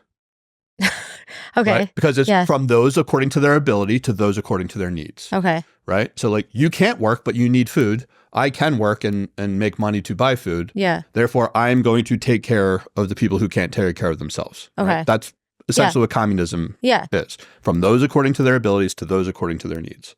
Okay. With my friends, I'm a socialist. Okay. Okay. Yeah. We all don't make the same amount of money. We all don't have the same amount of disposable income, but we all want to go out to dinner. Right? Yeah. One of us is going to pick up the tab. Yeah. Venmo us what you can. Yeah. I love that. We're not going to, well, you ordered this and I ordered that and you had 2 drinks and I had 1. So right. carry the 1. And, no, it's like we're all going to go out to dinner. We're all going to have a great time. Yeah. It's going to be a real fun experience. Right. One of us is going to pick up the tab or 2 of us are going to split the tab. Yeah. And if you want to contribute, Venmo us. Yeah. If you don't, great. Like we're here to have fun, not to argue over the tab. Right. Okay. To my community, I'm very liberal. Yeah. Right. Hey, I want you to have all these experiences. I want you to feel free to express yourself in whatever way. With my state, I'm rather conservative. Yeah. I don't want other states telling me what to do. Yeah. And at the government level, I'm libertarian. Yeah. I want there to be national defense. I want there to be some kind of infrastructure. I want there to be some kind of like securing of our borders that allows our nation to be protected. And that's pretty much it. I love it. Yeah. With family, communists, friends, socialists. With my community, I'm a liberal. With my state, I'm a conservative. And with my country, I'm a libertarian. See, and I think, like defining, I mean, yeah, sure. Like we're all defined by our political party that we choose to vote for, but we're so multidimensional. Like it's not one thing. I mean, I don't know if I should tell you my views, but you can share. I don't know if I should. We can always. It's always 80% of America. I'll use I statements. Yeah. I believe that 80% of America is pretty much on board. We're fiscally conservative. We're socially liberal. So that's what I am. We believe in national defense. I'm we believe fiscally conservative, I socially don't liberal. give a shit if you want to. I want to identify as a giraffe. Great. I'm happy for you. Yeah. But don't get mad at me if I say he, because I didn't know that you were a giraffe. Yeah. Like once I know you're a giraffe, I will refer to you as a giraffe. Well, I think we got on this tangent about doing hair during an election. Wow, we did. It was Thank you for circling that back. I'm going to circle that back. So luckily, it's October. I will say that I've been it's been okay. Yeah. 2020 was an absolute shit show where I was so disgusted. It was 20. Right. That was Trump, Biden. Right. I was so disgusted by the things that I heard and saw in my salon by everybody, every single person. I was so disappointed in humanity because the things that people were saying, like they were fact, or that their way is you know what I mean? Right. And the things that came out of people's mouths, I was shocked by. And so I was like, I'm going to quit hair. And I finally, because I was just so sensitive to it, it's really hard. I'm very sensitive. So it was really disappointing to me. I don't know. So I was like, either you guys need to pay for my therapy fund that I'm going to need after this. And if you talk about politics, COVID, whatever, you're going to put money into a jar and literally pay me because I'm going to have to go to therapy after this. So I was like, man, 2024, like, I don't know. Like and legitimately, like, Trump is very divisive. So him running to me is different than like a Republican running against a Democrat because there's just an intensity with people that it's too much for me. Like I can't do it. Yeah, do you remember like when Romney ran against Obama? Romney. And it was like, I love Romney. It was like how civil it was. Because he's a good person. That's the difference. It's like it's not a Republican and Democrat. It's this character, and this is just my personal view. It's going to ruffle so many feathers. He represents a cult to me. Romney. No, Trump. Oh, yeah. So I loved Romney. Romney's fantastic. Romney's a great person. I liked his policies. He was very moderate. I can totally get down with that. He's a great man, like a good man. I know people are like, oh, he's so out of touch because he has so much money. Like, well, sorry, he's smart. Like, he got his MBA and his JD from friggin' Harvard. Like, yeah, he's rich because he's smart. He deserves it. Like, he's a businessman. Like, I don't know, you know. But Trump to me represents a cult following that is, I'm very big about energy and energetics. And so I'll know immediately with people. I think it's one of my gifts. It truly is. I'm very intuitive and I can read people's energy immediately. So I know immediately if you're a person for me or not. Like, it's the craziest thing. I can feel it. So for when he's around, I feel this evil energy. So for me, there's no way I can vote for him because of how I feel in my body related to him. I also am very freaked out by the people. Now, again, I came from a very conservative religion. So I have seen the things that these people, they worship him like he's Jesus Christ. It's concerning to me a little bit. It's weird. So for me, where I came from, I'm speaking back in like 2020 or whatever. Yeah. I was very deeply concerned by the people that I was going to church with because I think I left my religion around 2020. It became this weird like Christian nationalist society situation, and it was really concerning to me. I saw people worshiping him like he was Jesus. So I'm not saying I'm very ignorant about policies and all that, but for me, that man is just I can't get behind because of who he is as a person. Give me a good Republican, and I will, like, that'd be great. But I can't get behind him for multiple reasons. Yeah. Also, I'm a mother of a daughter. I'm not going to elect someone who has been accused of sexual assault under any circumstances. Like, I just can't. I can't vote for someone and show my daughter, like, you can do that just because he has good policies. Him as a person, he's not a good person. And I can't in good conscience vote for someone who has done that. That's showing men, young boys, that you can do whatever the fuck you want and you can get away with it. So to me, as a woman and a mother of a daughter, that's incredibly important to me. And just my background and the weird in the Christian world, it just got really weird. But I also respect everybody who feels like they want to vote. I just don't like people coming into my salon and saying things that are not kind and like making me want to quit. So that was a long tangent on. No, I'm doing better. People are being nicer this time, this election. People are being much nicer. I don't like. If we're going to have a separation of church and state, we should have a separation of church and state. There should be no religious influence in politics. And here's my other thing. I am not personally for abortion. That is not something I probably personally would ever do. However, just because I feel that way does not mean that I have the right to take away someone's right for that. So that's, to me, like, and again, I come from a very conservative background in religion. So everyone that I was around, they're very anti-abortion, and I understand why. But I did slide into someone's DMs who was posting some crazy shit a couple weeks ago, who was very against abortion. And I understand why you would be very against abortion. My problem is, as a mom with 2 living children, every time there's a school shooting, I don't think people realize what it's like to be a parent of children who go to school after a school shooting. So what ends up happening is, if you have anxious children, they will be unable to sleep for an entire week, and I will be up for hours in their bedroom talking them off the ledge, knowing damn well they're not safe where they're at, and I have to send my kids every single day knowing that they are not safe. Right. So I somehow have to reassure them that it's okay when it's not okay. So that's the reality of. How old are your kids? 12 and 7. They're going to be 13 and 8. Were they old enough to remember the So my 8-year-old's pretty protected. What was the shooting at the concert in Vegas? The country October 1st. Yeah, that was crazy. That was 2017. So is that on their radar? My daughter was 6. Okay, it was like 6 years ago. No.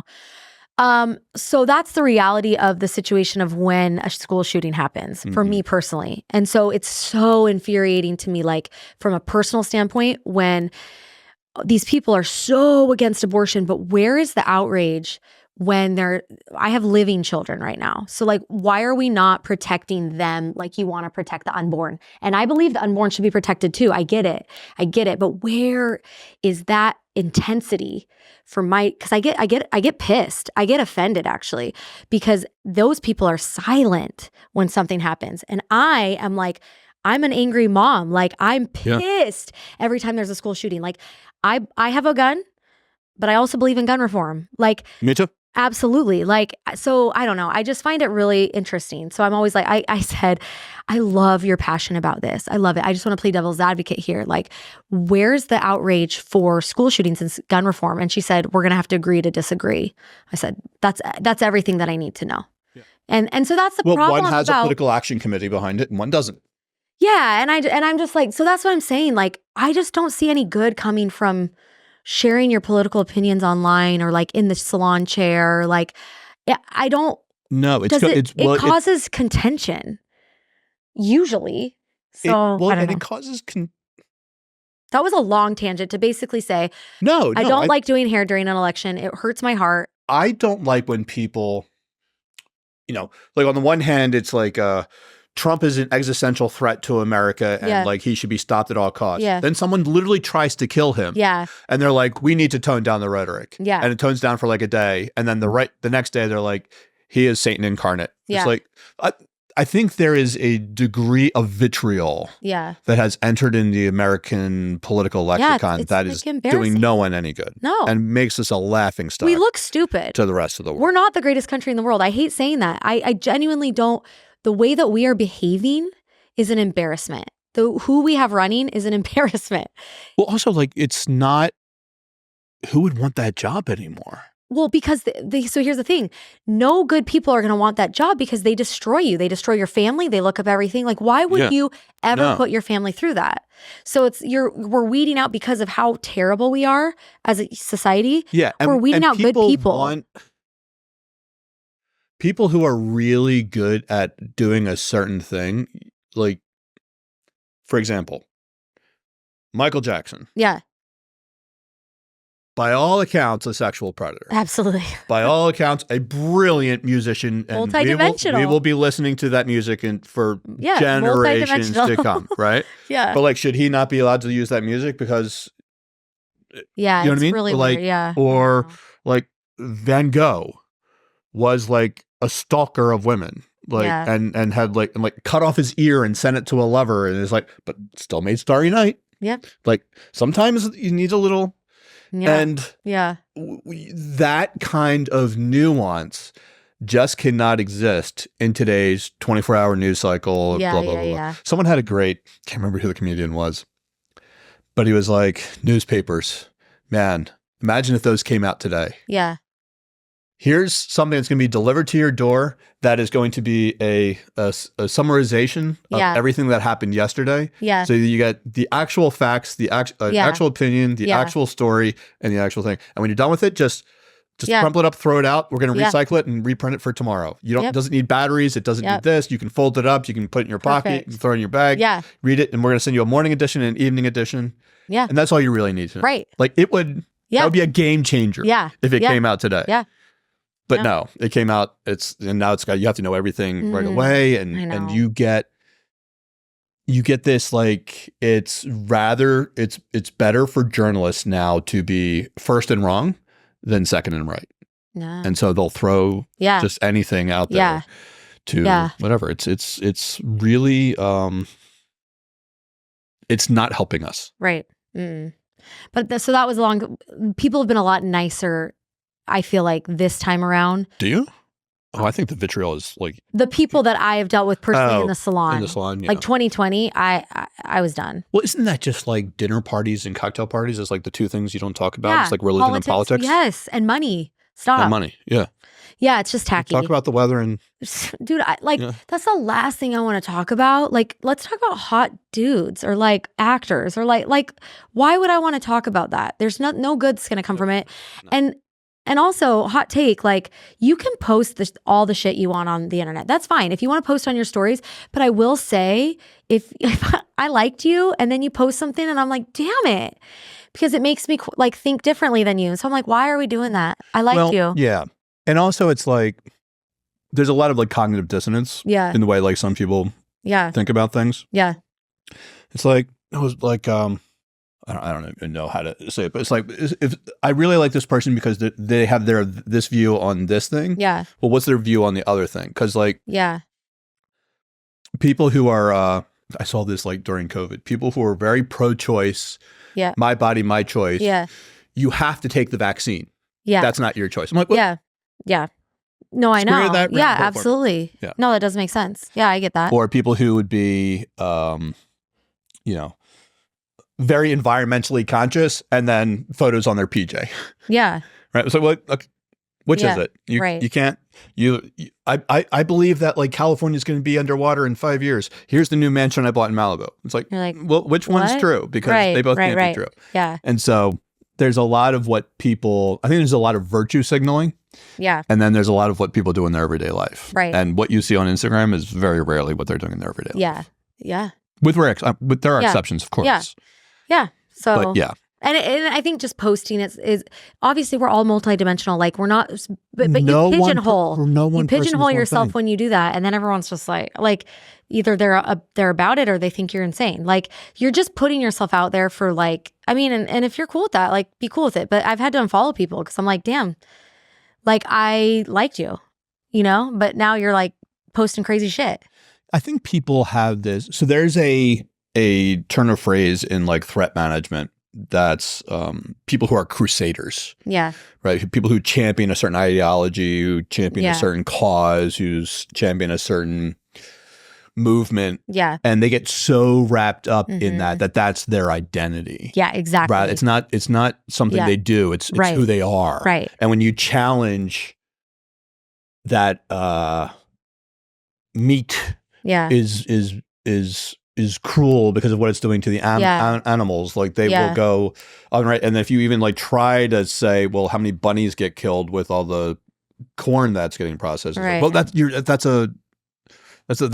they don't want to, like, both can be true. Right. Yeah. Both can be true. Yeah.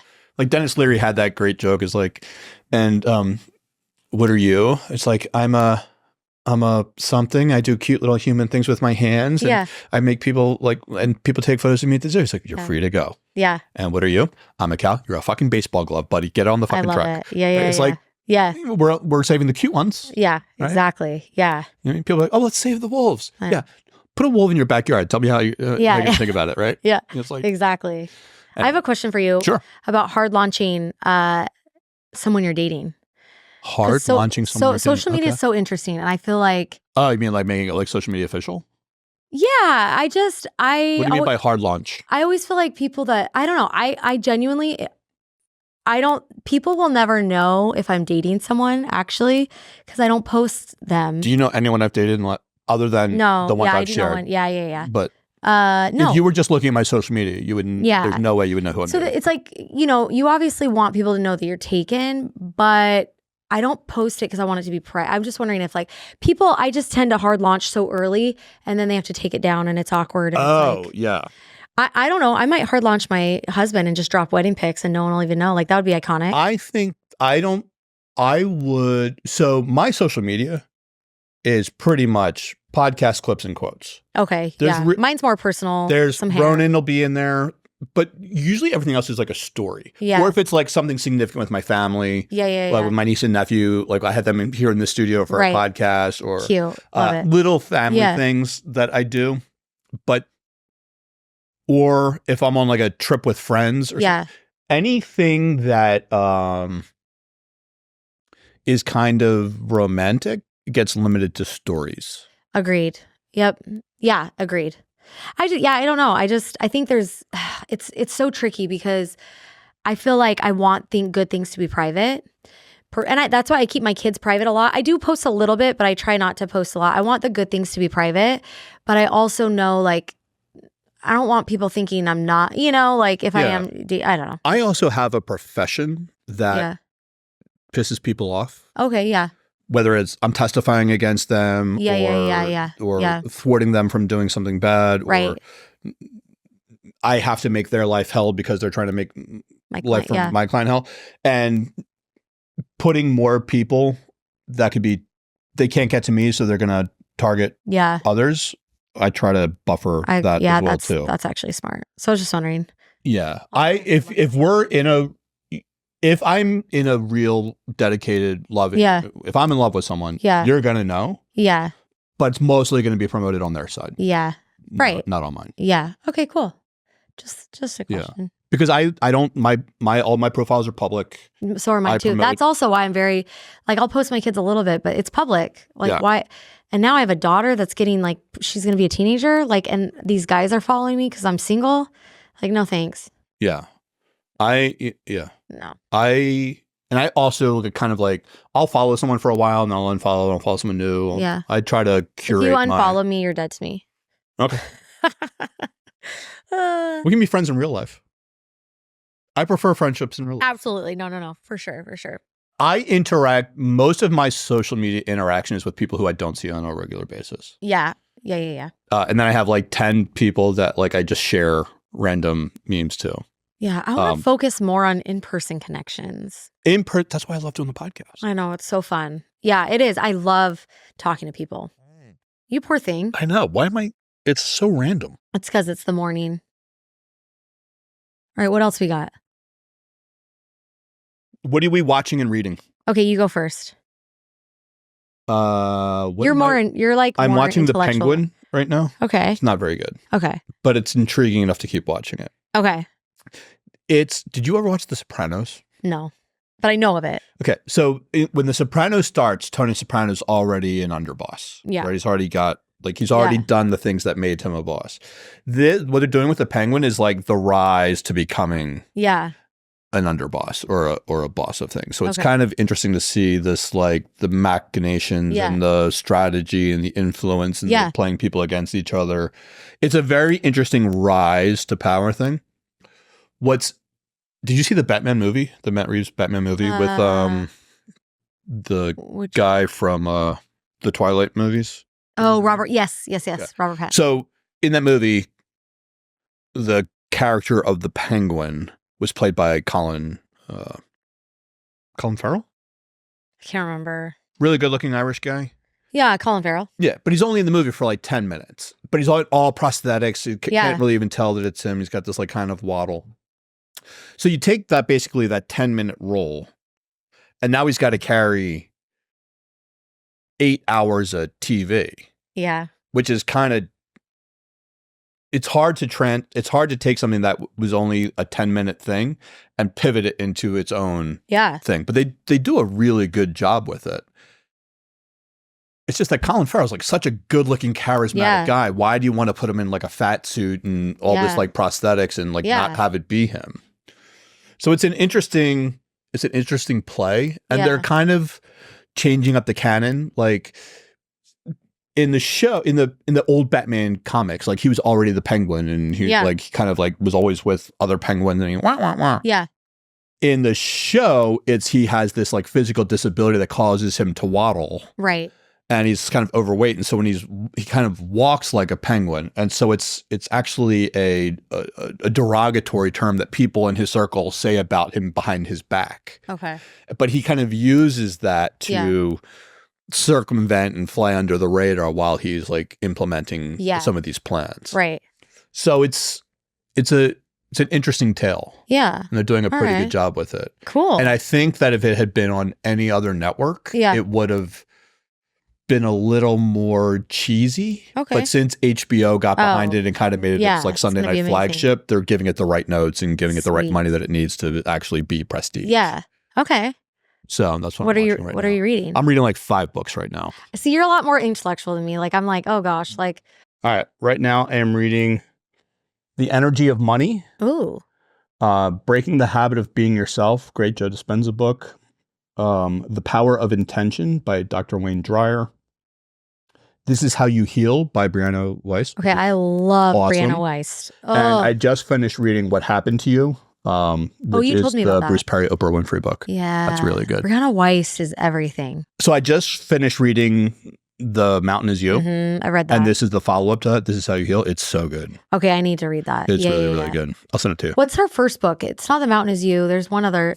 She's got like 10 books now. There's like essays to help you heal or something, I think. Something When like you're that. ready to heal, read this or something? Yeah, I think I've read that one too. Yeah. She is a brilliant writer. Right. She's amazing. Brilliant. I'm just reading romance books with zero like substance. Fabio on the cover? Yeah, just like sexy people with zero substance.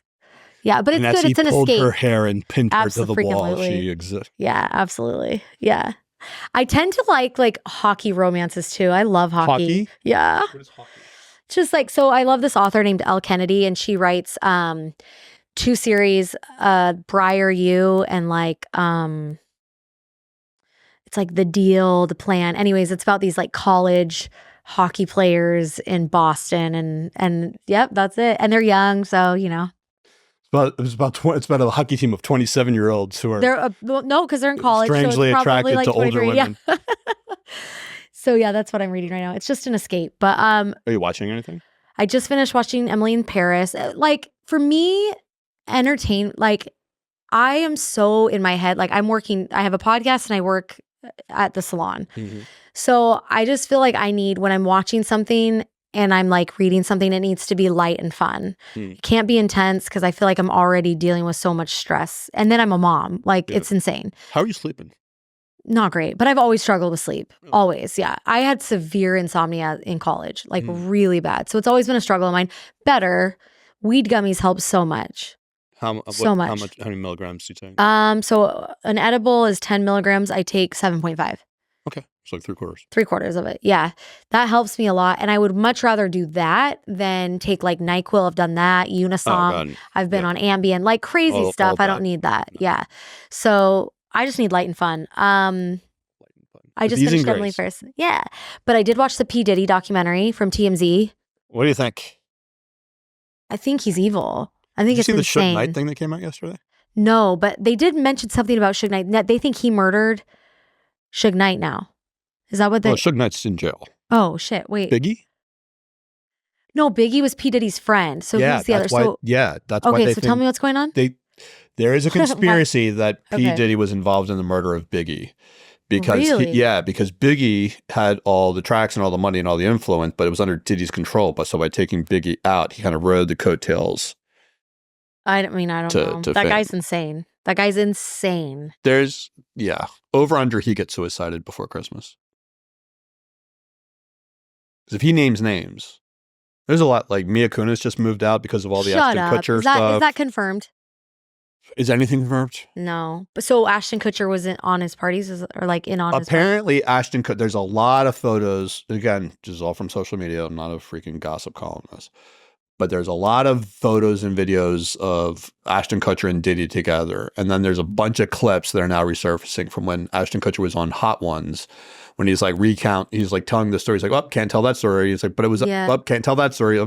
Can't tell that one. I think it's and apparently disgusting. Mia Kunis was like getting asked about all this, and she was like, yeah, I'm just gonna. I mean, but I don't think Ashton Kutcher was that great of a guy. I mean, when he was married to Demi Moore, he cheated a bunch. Like, I don't know. Like, yeah, he had her. Here's the thing about celebrity stuff. We hold these people on a pedestal, and they're typically pieces of shit. Yeah, I don't hold any of them. In general, no, of course. But like in general, people put them on this pedestal and we're always shocked by P. Diddy's behavior's insane. But like we hold them to this like crazy pedestal and then we're like, wait, what? Yeah, these people are not great people, you know? But the P. Diddy thing is, he's going to be in jail for the rest of his life. He's not getting out. So is he going to kill himself or is he going to be murdered? Probably. I don't think he's going to kill himself. I think he'll be suicided. Yeah, but he's on suicide watch, right? Well, so is Epstein. Yeah. Okay. Yeah, I don't know. I don't think he lives to testify. No. I think there's too many people. And he knows he's not getting out. There's no way. No way. When Homeland Security shows up at your house armed with they're coming. And 1,000 bottles of baby oil. Bro. Yeah. I mean, what? Yeah. Yeah. There's just a lot of stories coming. Bad. It's so bad. Mm-hmm. Yeah. So that's what I watched just recently. The other thing is like, there's that like fake Bieber song that's going around that was like AI generated. It's like Lost Myself at a Diddy Party. You haven't? Stop. No. I'll play it for you after this. Okay. But there are people who think this is a real song that Bieber wrote now. It was like, no, this was an AI generated thing that someone made. It was funny. It is funny. Yeah. But yeah. You haven't heard? Oh, no. I'll play it for you. Yeah. So that's what I just finished. But I need another show like White Lotus. I need White Lotus to come out with another season. They are. Okay, good. I'm obsessed with that show. My favorite show ever. Do you get into like the Aliens franchise at all? Did you watch The Talented Mr. Ripley? No. That was excellent. Was it? Okay. Yeah. Really, really good. Okay. You know what's so sad is I have noticed because of social media, and this is why I'm having to do better boundaries. I have such a limited attention span because it's these quick dopamine hits that it's really hard for me to sit down and watch a movie now. And that's pathetic. Yeah. It's really pathetic. Or read or do anything else. Yeah. And I'm a huge reader.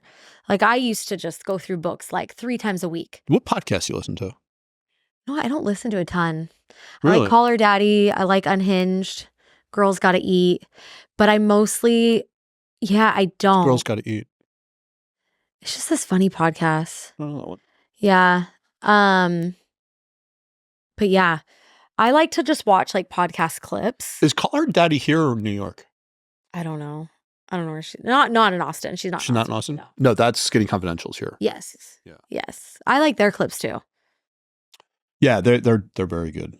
That's is that iHeartMedia? Dear Media. Dear Media. Yeah. Right. Yeah, I would like to be on Dear Media. So that is actually what I'm manifesting. Last thing. All right. News and announcements. What do we got going on? Anything to share? You go first. I don't know. I'm just working on the book. I've got I love podcast that. Is going. Yeah. I'm going to go through December. Okay. Then I'm going to take a break. Love. Then, I'm actually going to be out in Vegas for a show, like December 28th. Oh my gosh, fun. Okay. The one that's at the Sphere. Oh my gosh, I have not been to the Sphere yet. It's incredible. Yeah. So then I'm going to Mexico for you. So I'll probably see my family for Christmas. Yeah. Then Vegas, like the 28th, 27th, 28th, 29th, and then Mexico for New Year's. Okay, I love it. I don't have anything going on. I'm just trying to live my life. I think I might be going to New York and London in January with my girlfriend for my birthday. Nice. When's your birthday? January 21st. Okay. We found flights. I was like, let's go to, she loves London. She's been to London. I've never been to London. So she'll show me London. So much fun. Okay. And then I'm like, well, let's break up the trip and go to New York for 2 days. That makes sense. Yeah, because I gotta go there anyway. Right. Yeah. So I'm like, let's just do that. I'll show you New York because I've been a couple times. And so anyways, do you know how much flights are in January?